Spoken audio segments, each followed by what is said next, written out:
How can we know the exact behavior and performance of a hydraulic turbine under different varying condition?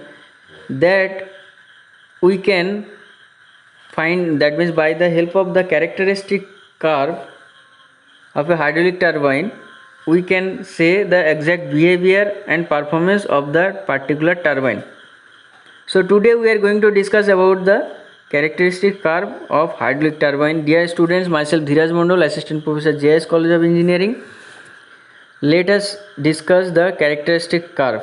Now already I have told the characteristic curve or of a hydraulic turbine. Basically the characteristic curve of a turbine are the curves with the help of which the exact behavior and performance of the turbine under different working condition can be known. Okay, these curves are plotted from the result of the test performed. Okay, whatever the result we are getting, by the help of that result, by what are the parameter we are getting, by the help of that we can plot the curve. Basically the main important parameter of this characteristic curve are speed, head, discharge, that is Q, power, overall efficiency, and the gate opening. So these six are the main important your parameters. Now this N, H, Q, speed, head, and discharge, these are known as independent parameter. Clear?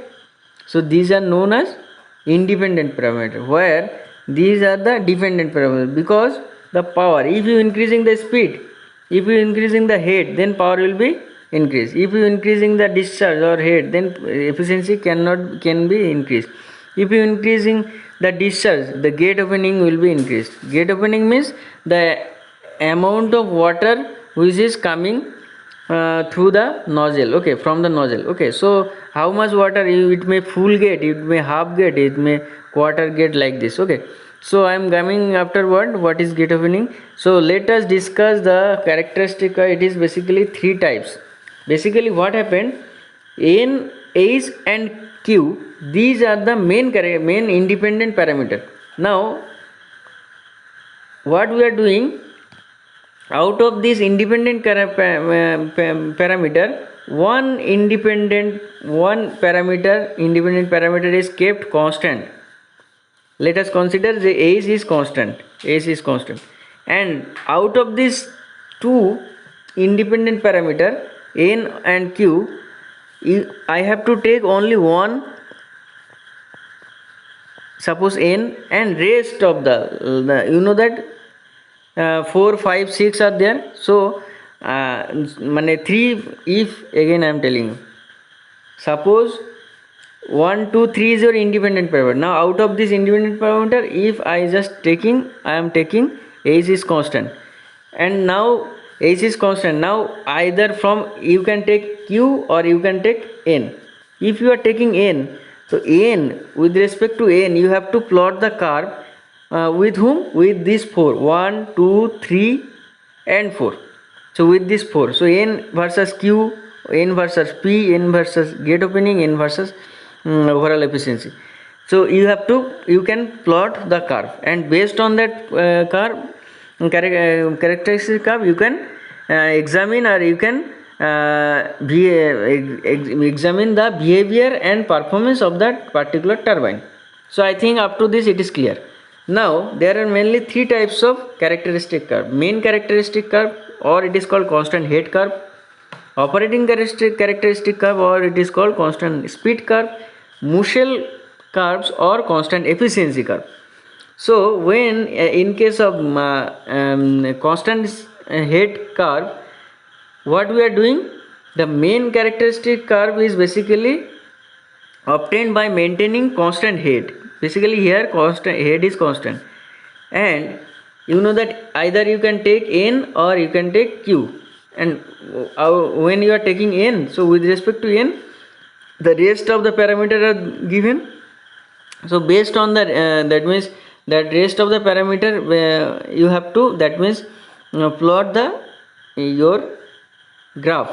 Okay, so ultimately we will be getting the by the help of the graph we will be this, we can see in this diagram again.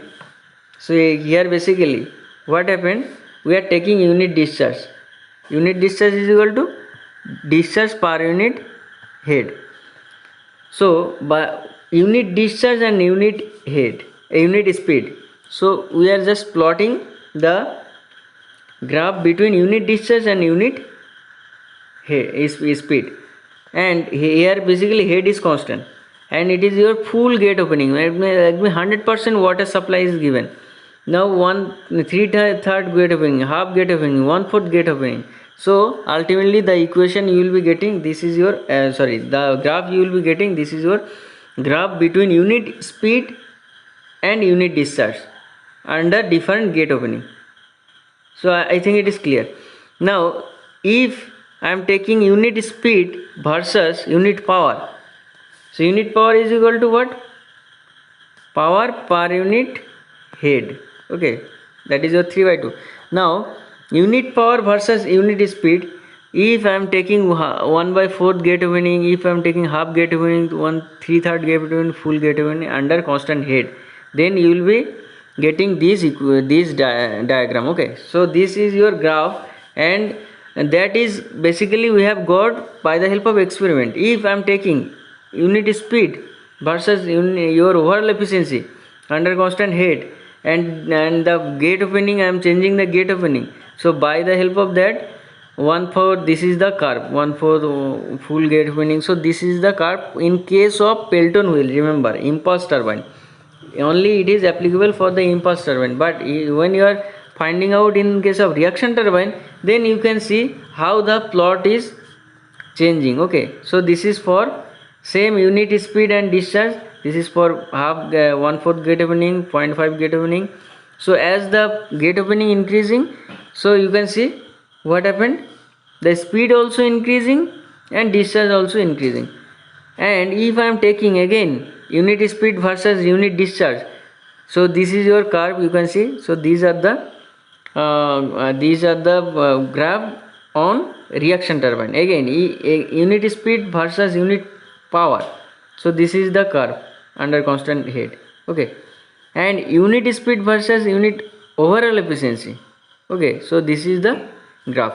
So see, basically you don't have to remember this one, you just see the how it is coming, and by the help of experiment this you will get. Okay, so the project work you can do on the basis of this characteristic curve. Okay, now come to the next point, that is your operating characteristic curve. It is basically what? Constant speed curve. So here if I am taking speed is a constant, so at that time discharge versus power and efficiency. So this is your that means here basically efficiency, this is your efficiency and this is your power. Okay, so ultimately this graph can be obtained by the help of this operating characteristic curve. Remember, in the operating characteristic curve, basically these are plotted when speed on the turbine is constant. Okay, speed of the turbine is constant.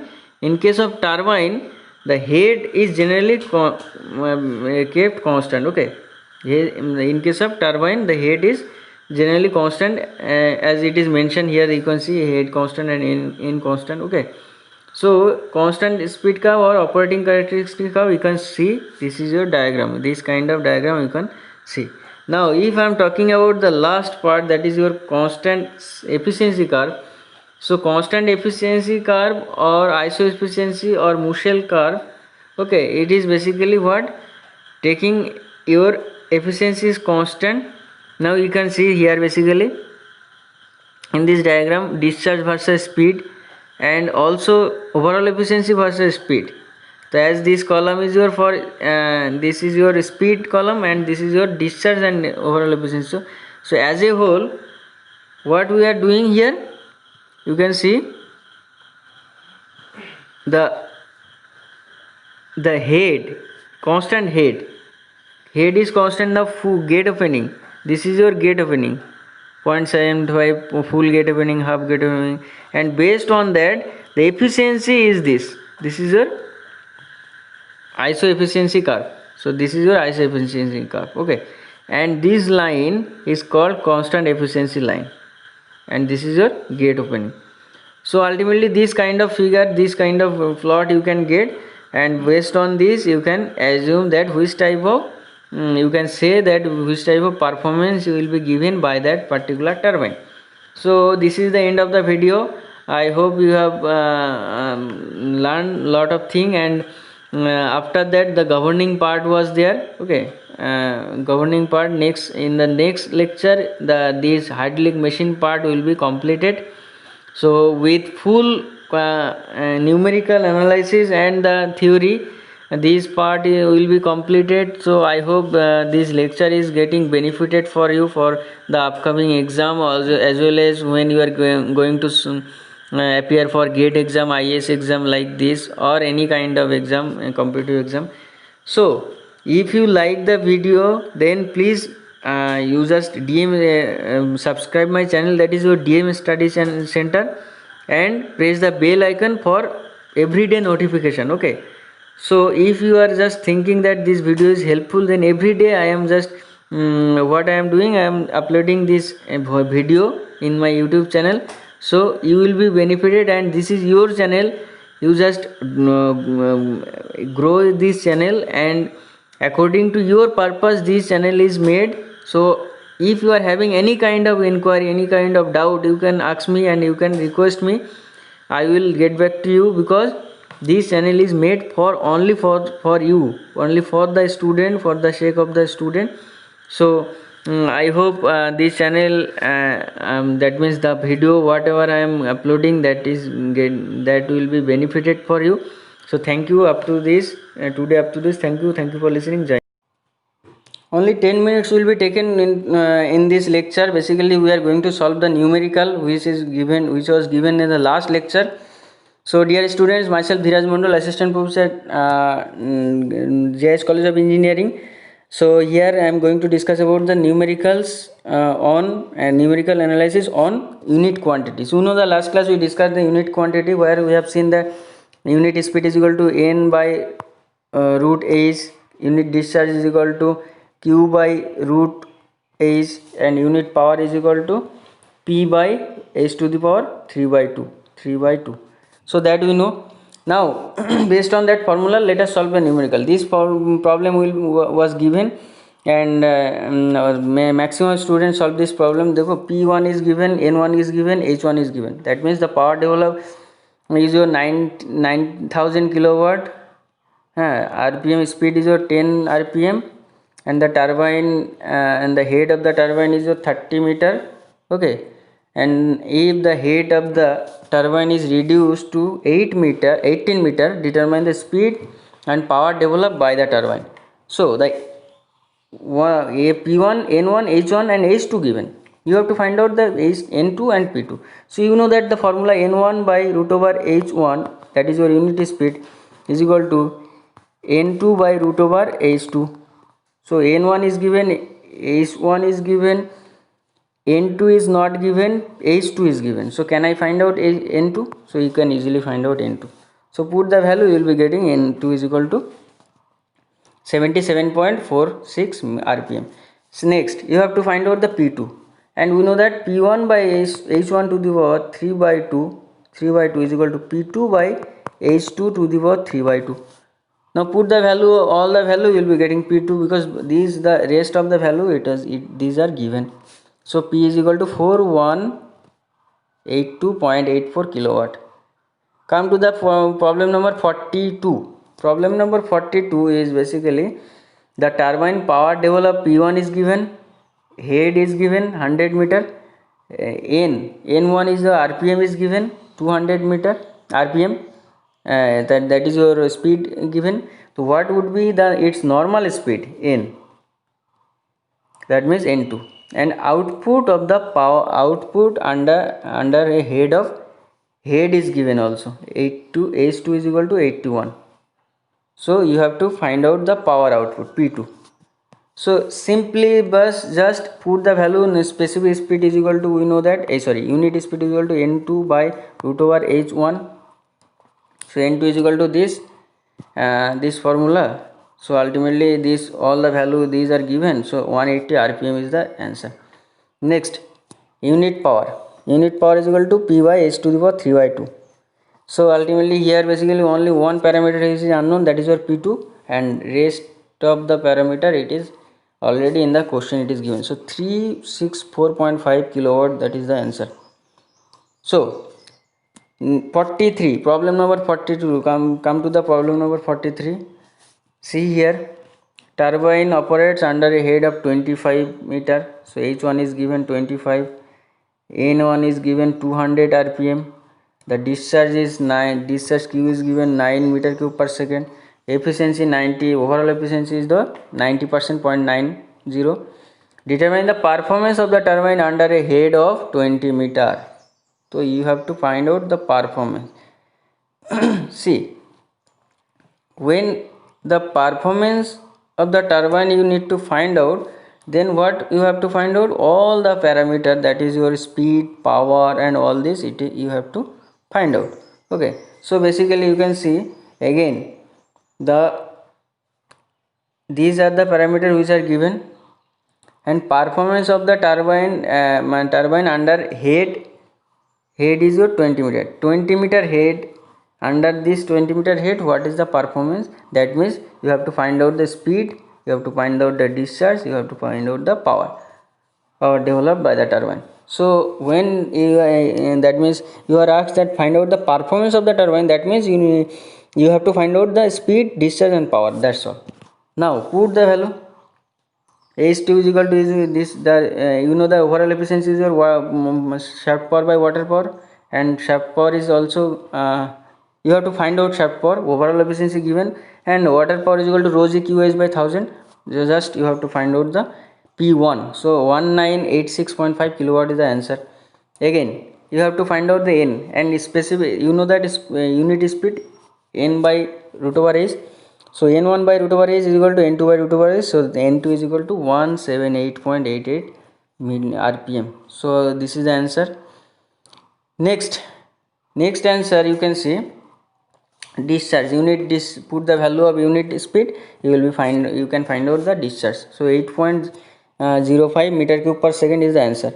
Next, p1 by h1 to the power 3 by 2 is equal to p2 by h2 to the power 3 by 2, because what we have got here basically p1 we have got, not p2. So under the head of 20 meter you have to find out the p2.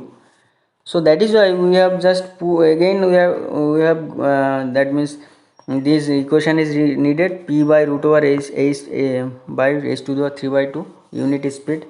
So unit power is equal to power under the unit head, that is your h to the 3 by 2. So put the value of p1 h2 h1, so you can get, this is your answer, 1421.42 kilowatt. So I think it is clear how to find out the performance of a turbine. So the problem number 18.44, this is your again homework, and these all the problem what I have discussed, that is also assignment. So you just submit this assignment, and today up to this very a few minutes taken, and these are the solution of the numerical, and one or two classes will be there. After that we will be discussing the next part, that is your centrifugal pump. So thank you for listening. So dear students, we are discussing the hydraulic machines, where the turbine part was discussing. I am discussing the turbine part here basically. So already you have seen that how the energy is generated by the hydraulic turbine. Now if the energy available at the outlet of the turbine, whatever getting, that is your shaft power, and that shaft power is taken to the generator and we are producing electrical energy. So if all the time the load or electrical energy it is needed, when the load is needed, it may be varying, okay, day to day. That means in summer or in winter, if you are comparing, you will see that there will be a variation of electrical load, okay. So based on that electrical load, every time you should not be use same your working fluid like your water. Okay, so that is why we have to regulate the flow rate. So by the help of governing of the turbine governor, by the help of governor we can regulate the mass flow rate, and as a result we can minimize the production of shaft power, or that is your production of electrical power by the help of the shaft power, and we can minimize or you can maximize according to our need. So today myself Dhiraj Mondal, assistant professor, JIS College of Engineering. Today I am going to discuss about the governing of turbines. So basically, what is the definition of governing? The governing of a turbine is defined as the operation by which the speed of the turbine is kept constant under all condition of working. Clear? That means a turbine, when it is operating, the speed of the turbine, whatever the rotational speed, that speed is kept constant under all condition of working. That means if the load is varying or load is increasing or decreasing, the speed of the turbine is kept constant. Okay, now it can be done automatically by means of governor. Okay, so by means of governor you can do it. You can see in this diagram, basically if I want to that means make constant speed of the constant speed, then by the help of this governor, this is your governor. Okay, so basically the governor is basically, here you can see the what I am discussing, that is your for in case of the impulse turbine. Okay, in case of the impulse turbine. Now what I am just doing, that means I have to make the turbine speed constant under different working condition. That means in summer maybe the 100 kilowatt power is needed or megawatt power needed, but in winter it may needed 50 megawatt, like this. Okay, so according to our need I have to control the speed. Now how I can control? See here, basically this is your nozzle and this is called your spear. This spear is basically used to control the flow rate. Okay, now this is your, here basically the turbine wheel is there. Okay, like this. Now how I can control? See, when you are just the turbine is rotating and we are getting much more shaft power, the turbine if it is increasing. Okay, so to reduce the electrical power you have to reduce the rotational speed of the shaft. So how we can do it? This is your relay cylinder or servo motor. Now this is your oil sump and this one is your called oil pump. Now it is your, basically you have seen in the DOM lab, okay, dynamic of machine lab, that is your this is called your centrifugal governor, and this is your flywheel. Okay, and this is called your sleeve, and this one is your lever, this is your fulcrum. Okay, this one is your piston cylinder. Now what is the function of this governor? Basically the whole arrangement is called your governing of the Pelton turbine, and this is your governor. Now what happened? Let us consider the load is decreased. If load is decreased, then the energy, that means energy taken by the generator will be less, isn't it? So at that time the rotation of the turbine, that means the turbine shaft, the rotation will be more, because the energy, that means producing, and the energy producing by the generator is less. So that if the rotation of the turbine is more, then what happened? This basically this governor is always rotating. Okay, now what happened? If it is rotating, then this flywheel, this flyball, it will enlarge like this. That means the hand of the flywheel or the flyball will be enlarged. That means, yeah, right now it is this, that means it is making this locus, but if it is the speed is rotating, so at that time it will be enlarged and the shape will be like this. That means this locus it will achieve. So as a result this part will be increasing, because it is, as the shaft is rotating and by the help of some gear mechanism this part is connected. Okay, you can connect by the help of bevel gear or meter gear. Okay, so you can see this part is increasing. Okay, that means this part is in the upgrading. Okay, increasing itself. And now what happened?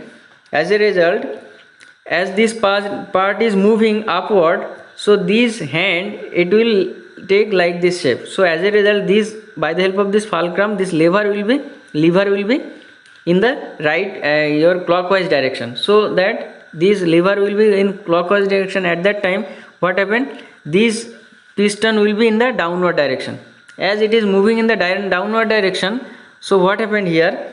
This part will be blocked, and this basically what happened, the oil shaft, from the oil shaft the oil is coming in this part, and from in the point A or phase A, the water is the whatever the oil is coming into the relay cylinder, that will be pressurized, and as a result what we will see, that this sphere will be moving forward, okay, will be moving rightward, and as a result the sphere is basically it will reduce the flow rate.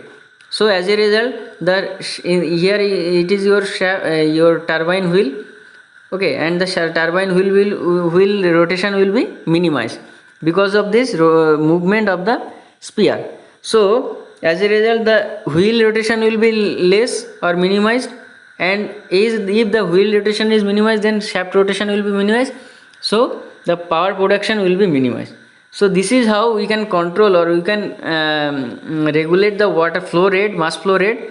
And when the load is maximized, then at that time in the your generator, the power is, or shaft power is required more. So at that time what happened, this turbine shaft, it will be, the rotational speed will be less, so at that time it will be in the downward direction, isn't it? Because what happened at that time, the rotation is less, so it is in the downward direction. So at that time what happened, this shaft will be moving upward because of this downward direction. So at that time what happened, the oil, it will come in this point, and there will be some negative back pressure here, and so that the flow rate will be increased because the sphere is moving rightward. So this is how the turbine, governing of the turbine is working. So I hope it is clear, and by the you can search in the YouTube, there is lot of animation part. So I can show you the animation part, but you just see in the just governing of Pelton wheel animation, just search this part, you will see how it is working. So I think it is clear, the governing of Pelton wheel. So today up to this, thank you for listening. Jai Hind.